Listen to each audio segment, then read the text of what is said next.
નમસ્કાર, હું જનક દવે.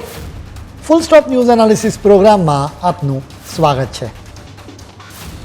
મહિલાઓની પ્રગતિ પર દેશ હરખાઈ રહ્યો છે. દેશ પોતાની પીઠ થાબડી રહ્યો છે. જો કે દેશે અટકીને વિચાર કરવાની જરૂર છે. અમુક આંકડા આવ્યા છે કે જે દેશને ગંભીરતાથી વિચાર કરવાની ફરજ પાડે છે. મહિલાઓની સુરક્ષાની વાત છે. આજે અમે સવાલ ઉઠાવીશું કે ક્યાં ગાયબ થઈ રહી છે મહિલાઓ. ઉપરાંત આજે અમે દેશની લોકશાહી માટે અત્યંત ચિંતાજનક એક ઘટનાક્રમની વાત કરીશું. એક ખાલિસ્તાની અને એક આતંકવાદીની લોકસભામાં એન્ટ્રીનો મામલો છે. આ બંને મામલે તમારે એક નાગરિક તરીકે ખૂબ જ વિચાર કરવાની જરૂર છે.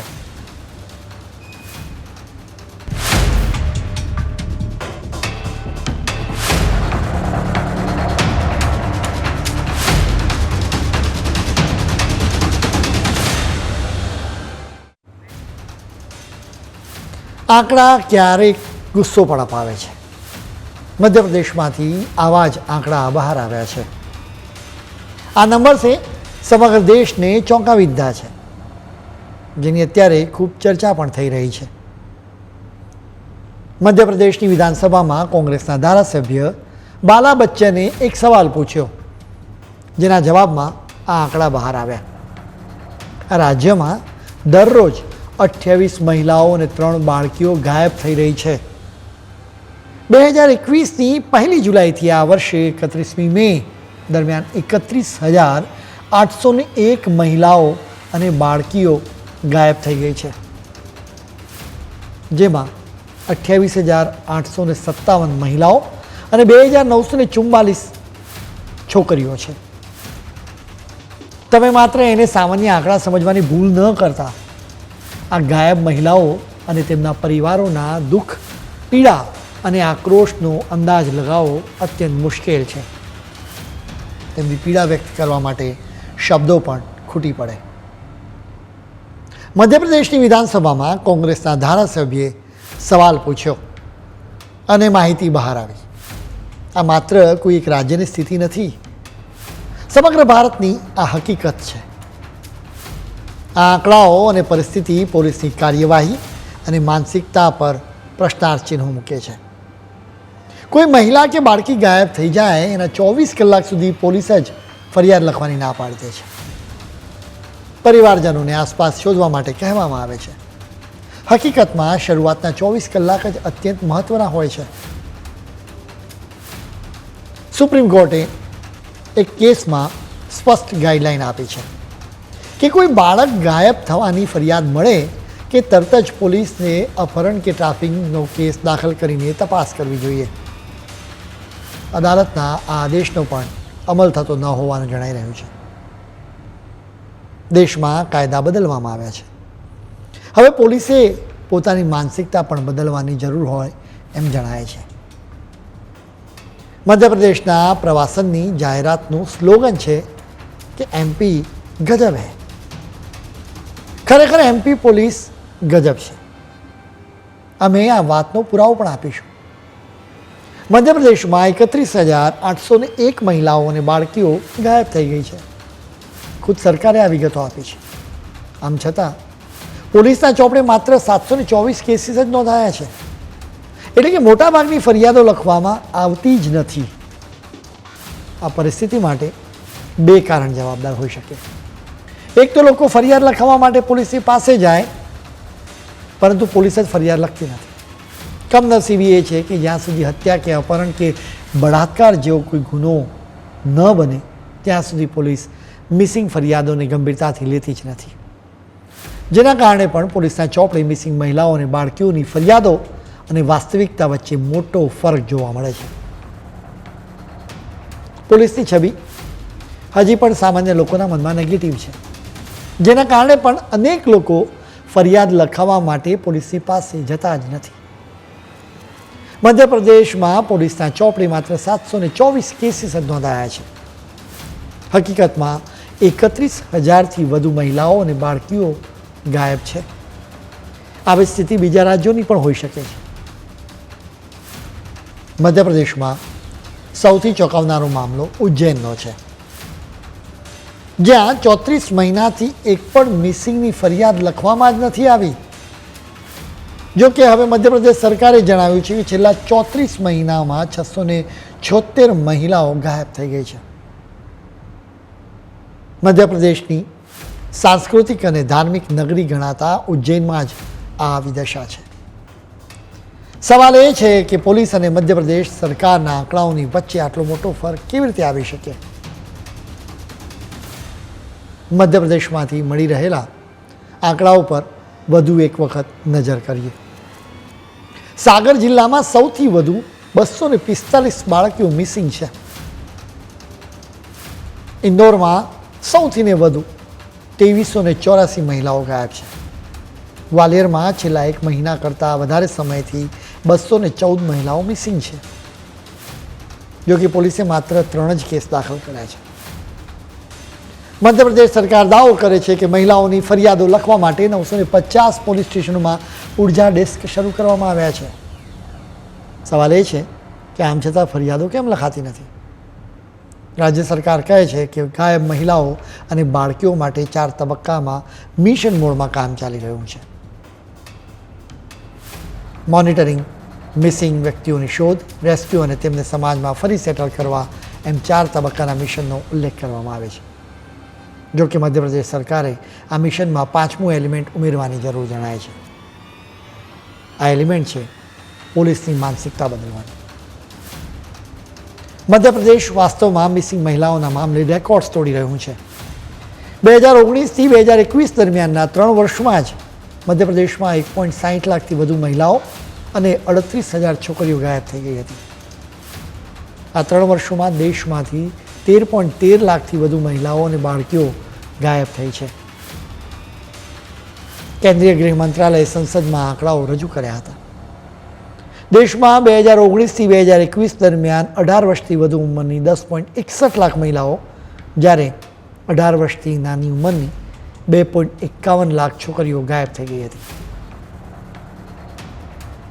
મિસિંગ મહિલાઓના લિસ્ટમાં મધ્યપ્રદેશ પછી પશ્ચિમ બંગાળનું સ્થાન આવે છે.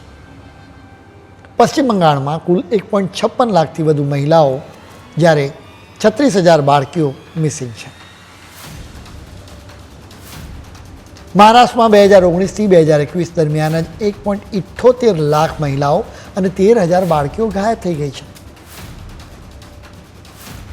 ઓડિશામાં 3 વર્ષમાં 70,000થી વધુ મહિલાઓ અને 16,000થી વધુ છોકરીઓ મિસિંગ થઈ ગઈ છે. એવી જ રીતે છત્તીસગઢમાં 49,000થી વધુ મહિલાઓ અને 10,000થી વધુ છોકરીઓ મિસિંગ છે. દેશની રાજધાની પણ મહિલાઓ માટે જરાય સુરક્ષિત નથી. દિલ્હીમાં તો 61,000થી વધુ મહિલાઓ અને 22,000 છોકરીઓ ગાયબ થઈ ગઈ છે. દેશમાંથી આવી રહેલા આ આંકડા દેશની કોઈ પણ મહિલા અને બાળકીના મનમાં ડર જગાવી શકે છે. હું ગાયબ તો નહીં થઈ જાઉં ને? આ ડર બાળકીઓમાં ઊભો થઈ શકે છે. આપણા ગુજરાતમાં શું સ્થિતિ છે એ પણ જાણવું જરૂરી છે. અમે એના વિશે તમને વિસ્તૃત માહિતી આપીશું, પરંતુ અત્યારે સમય છે એક બ્રેકનો.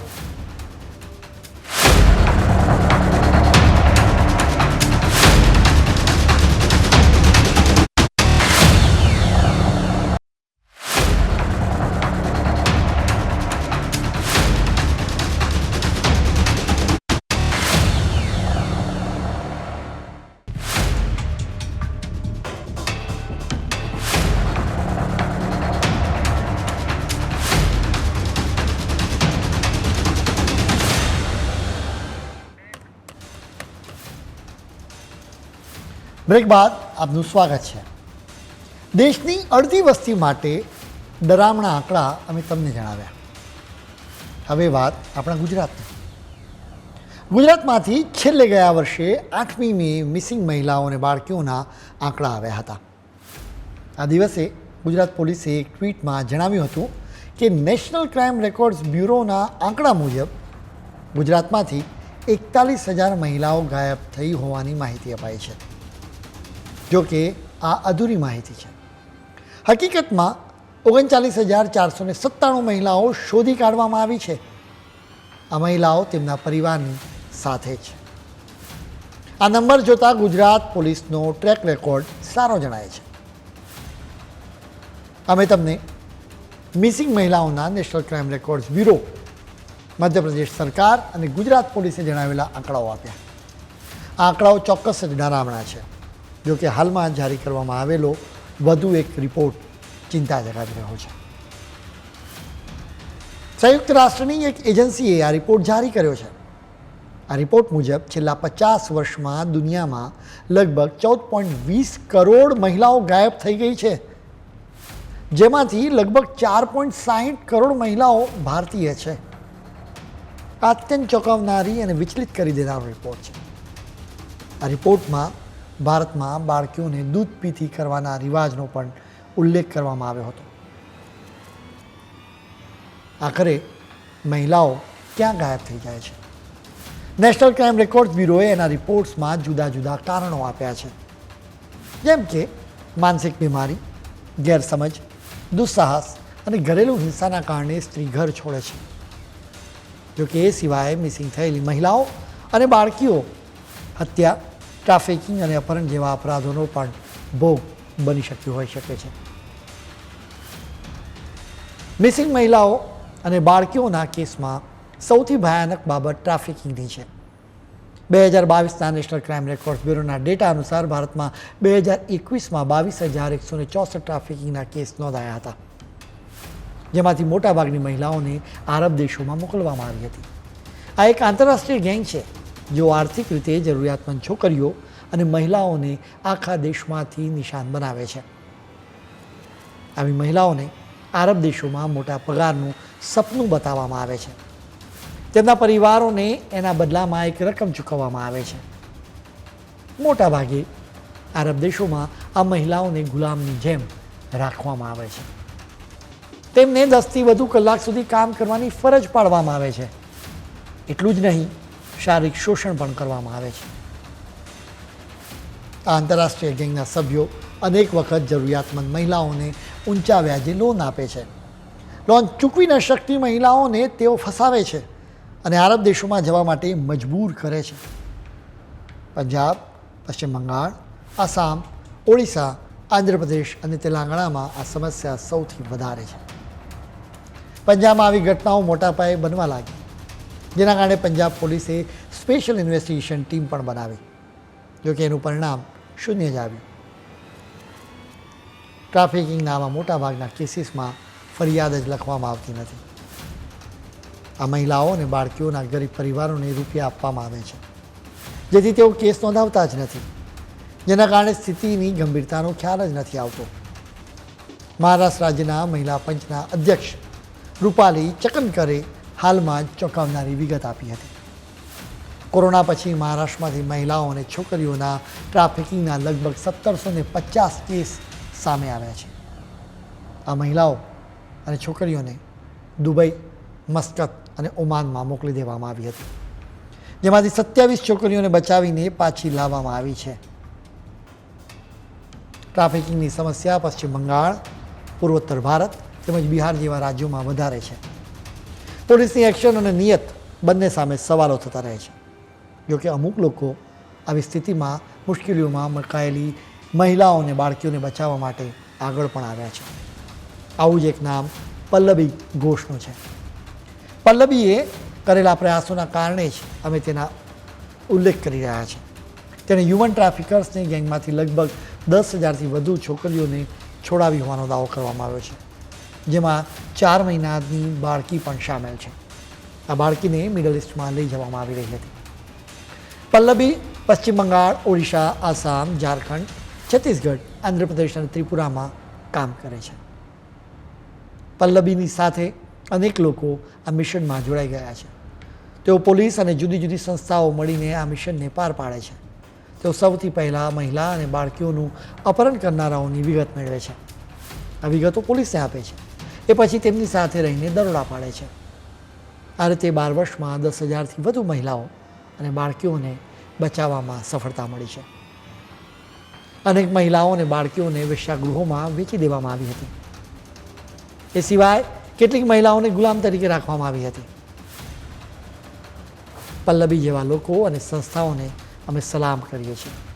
પોલીસની જવાબદારી તેઓ પૂરી કરી રહ્યા છે. મહિલાઓને વાત આવે છે ત્યારે આપણા દેશમાં કમનસીબે રાજકારણ જ રમાય છે. બળાત્કાર જેવા મહિલાઓ વિરુદ્ધના અપરાધો બને ત્યારે પણ તમામ નેતાઓ એકબીજા પર આરોપો મૂકે છે. આ મામલે ગંદુ રાજકારણ રમવામાં આવે છે. કોંગ્રેસ બીજેપી શાસિત રાજ્યોને ટાર્ગેટ કરે, જ્યારે બીજેપી પશ્ચિમ બંગાળને કોંગ્રેસ શાસિત રાજ્યોને ટાર્ગેટ કરે. મહિલાઓના મુદ્દે રાજકારણને પડતું મૂકીને એક થઈને કામ કરવાની જરૂર છે. જોકે અત્યારના નેતાઓમાં એના માટેની ગંભીરતા જોવા મળતી નથી. થોડા સમયના અંતરે આંકડાઓ બહાર આવે ત્યારે નિવેદનબાજી જરૂર થાય છે. આવી સ્થિતિમાં સમાજે પલ્લવી જેવા લોકોને સપોર્ટ આપવાની જરૂર છે, જેથી મહિલાઓને દળદળમાંથી ફસાવી બહાર નીકાળી શકાય. હવે અમે દેશ માટે બીજી એક ગંભીર અને ચિંતાજનક સ્થિતિની વાત કરીશું, પરંતુ અત્યારે સમય છે વધુ એક બ્રેકનો.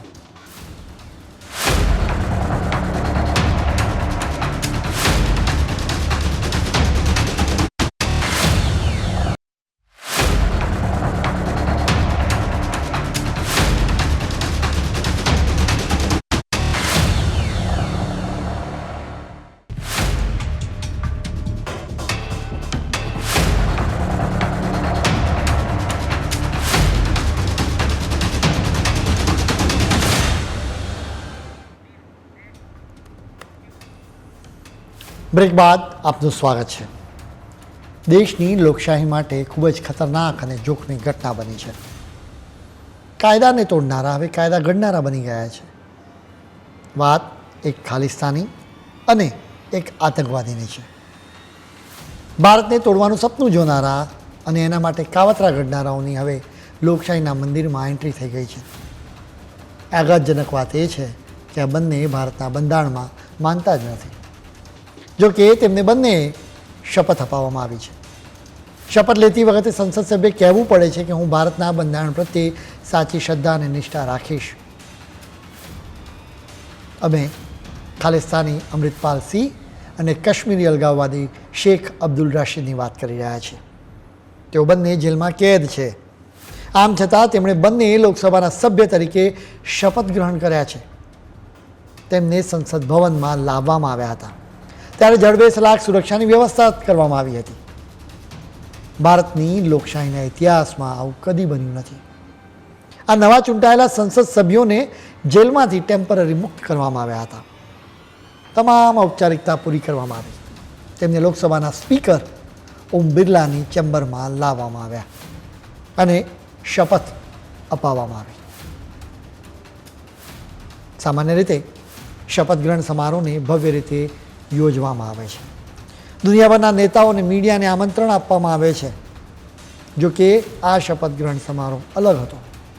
અમૃતપાલ અને રાશિદના શપથ ગ્રહણ સમારોહને મીડિયાની નજરથી દૂર રાખવામાં આવ્યો હતો. એટલું જ નહીં, આ શપથ ગ્રહણ સમારોહની તસવીરો પણ આપવામાં આવી નથી. બધું જ ચૂપચાપ કરવામાં આવ્યું. અમૃતપાલ અને રાશિદની જીત વાસ્તવમાં ભારત માટે ખૂબ જ ખતરનાક સંકેત છે. કેમ કે અમૃતપાલ પોતાની જાતને ભારતીય નહીં પરંતુ પંજાબી ગણાવતો રહે છે. એટલું જ નહીં, તે ભારતના બંધારણમાં પણ નથી માનતો, બલકે તે પંજાબના યુવકોને ખાલિસ્તાન રચવા માટે ઉશ્કેરતો હતો. તે અત્યારે આસામના દિબ્રુગઢ જિલ્લાની જેલમાં કેદ છે. ત્યાં રાશિદ પર આતંકવાદીઓ માટે રૂપિયાની વ્યવસ્થા કરવાનો આરોપ મૂકવામાં આવ્યો છે, જેના કેસમાં તે દિલ્હીની તિહાડ જેલમાં છે. અમૃતપાલ પંજાબના ખડૂર સાહિબથી ચૂંટાયો છે, જ્યારે રાશિદ જમ્મુ કાશ્મીરના બારામુલ્લાથી ચૂંટાયો છે. અમૃતપાલ અને રાશિદની જીત વાસ્તવમાં એક ખતરો છે. વાસ્તવમાં જે વ્યક્તિ દેશને તોડવાની વાત કરે, આતંક મચાવવાની વાત કરે, દેશના નિર્દોષ લોકોનું લોહી વહાવા કાવતરા રચે, તે વ્યક્તિ સંસદ સભ્ય તરીકે ચૂંટાઈ આવે એ ભયાનક બાબત છે. એનો સીધો અર્થ એ થાય છે કે બારામુલ્લા અને પંજાબના ખડૂર સાહિબમાં મોટી સંખ્યામાં લોકો ભારત વિરોધી ભાવના ધરાવે છે.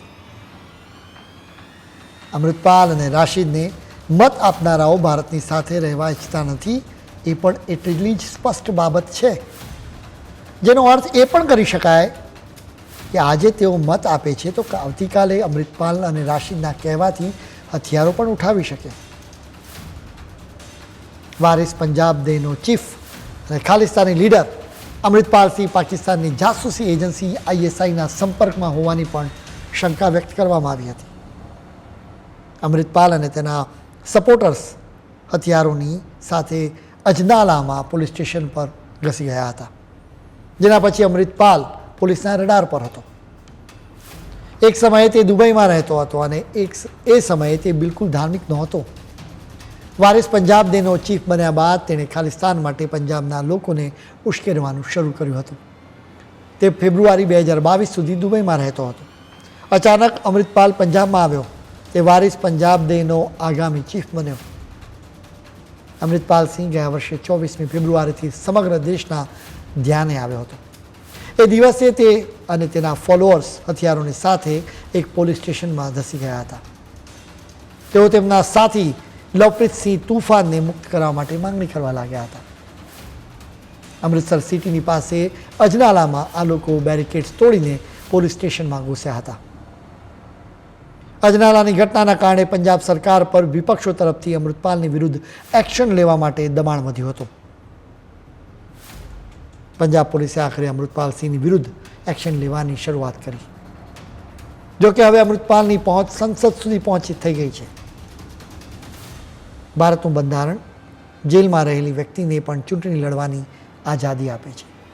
જોકે તે રીતે ભારતની વિરુદ્ધ યુદ્ધ ચલાવનારા આતંકવાદીઓ ચૂંટાતા આવ્યા છે. એ જોતાં ચોક્કસ જ હવે એના પર ફરીથી વિચાર કરવાની જરૂર છે. અમૃતપાલ ચૂંટાયા બાદ સોશિયલ મીડિયા પર લોકોએ આક્રોશ ઠાલવ્યો હતો. અનેકે કોમેન્ટ્સ કરી કે જો કસાબ આજે જીવતો હોત તો એ પણ ચૂંટાઈને આવ્યો હોત. અલબત્ત કસાબ પાકિસ્તાની નાગરિક હોવાથી એ શક્ય નથી.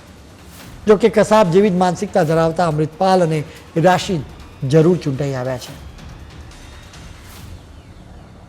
રાશિદની 2019માં નેશનલ ઇન્વેસ્ટિગેશન એજન્સીએ ધરપકડ કરી હતી. તે જમ્મુ કાશ્મીરમાં વોર અગેન્સ્ટ ઇન્ડિયા નામથી કેમ્પેઇન ચલાવતો હતો. તેને પાકિસ્તાનથી રૂપિયા મળતા હતા. તે જમ્મુ કાશ્મીરના યુવાનોને ઉશ્કેરતો હતો. જમ્મુ કાશ્મીરમાં આ વખતની લોકસભાની ચૂંટણીમાં વધારે મતદાન થયું છે. જો કે આ બાબતને લઈને ખુશ થવાની જરૂર નથી, કેમ કે મતદાન ભારતની વિરુદ્ધ થયું છે. વાત માત્ર રાશિદની નથી, તેના જેવા જ અલગાવવાદી લોકો જીત્યા છે, જે ભારત માટે અત્યંત ચિંતાની વાત છે. અમૃતપાલ અને રાશિદને સંસદ સુધી પહોંચતા કોઈએ તો રોકવાની જરૂર હતી. ચૂંટણી પંચથી લઈને ન્યાયતંત્ર સુધી ક્યાંક કોઈએ ભૂમિકા ભજવવાની જરૂર હતી. કદાચ ચૂંટણી પંચ અને ન્યાયતંત્ર બંધારણથી બંધાયેલા હતા. જો કે હવે આ જે બે સંસદ સભ્યો બન્યા છે તેઓ બંધારણમાં માનતા જ નથી. આખી સિસ્ટમમાં સુધારો કરવાની જરૂર છે. મુશ્કેલી એ છે કે અત્યારે તમામ રાજકીય પક્ષોમાં અનેક રાજનેતાઓની સામે ગંભીર અપરાધો છે, જેના કારણે જ રાજકારણમાંથી અપરાધીકરણને દૂર કરવા માટે ગંભીરતાથી પ્રયાસો જ થતા નથી. ભૂતકાળમાં અનેક સંસદ સભ્યો અને ધારાસભ્યોએ જેલમાં રહીને તેમની મુદત પૂરી કરી છે. દેશના નાગરિકોએ હવે રાજકારણના અપરાધીકરણને રોકવા માટે કોર્ટના દ્વાર ખટખટાવવા જોઈએ. એક રીતે ઝુંબેશ શરૂ કરવી જ પડશે. ખેર, આજના બુલેટિનમાં આજે આટલું જ. કાલે નવા મુદ્દાઓ સાથે ફરી મળીશું. ત્યાં સુધી મને રજા આપશો. નમસ્કાર.